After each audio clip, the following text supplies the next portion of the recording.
Media sosial dihebohkan dengan video berdurasi 41 detik yang diunggah akun media sosial Muba Akor memicu perdebatan publik.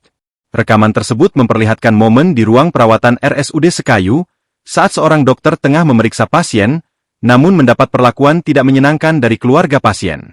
Dalam video, terlihat keluarga pasien meminta dokter melepas masker yang dikenakannya. Permintaan tersebut ditolak secara halus oleh sang dokter karena bertentangan dengan standar operasional prosedur rumah sakit. Namun, situasi memanas ketika salah satu anggota keluarga pasien diduga memegang bagian belakang leher dokter sambil memaksa membuka masker. Meski akhirnya dokter tersebut membuka maskernya, tindakan itu dilakukan dalam tekanan, dengan tangan keluarga pasien masih terlihat menyentuh tubuhnya. Momen ini sontak menuai kecaman dari warganet yang menilai tindakan tersebut sebagai bentuk ketidaksopanan dan pelanggaran terhadap hak tenaga kesehatan. Komentar publik pun membanjiri unggahan video tersebut. Mayoritas netizen berharap kejadian serupa tidak terulang, dan menegaskan pentingnya kenyamanan serta perlindungan bagi tenaga medis dalam menjalankan tugasnya.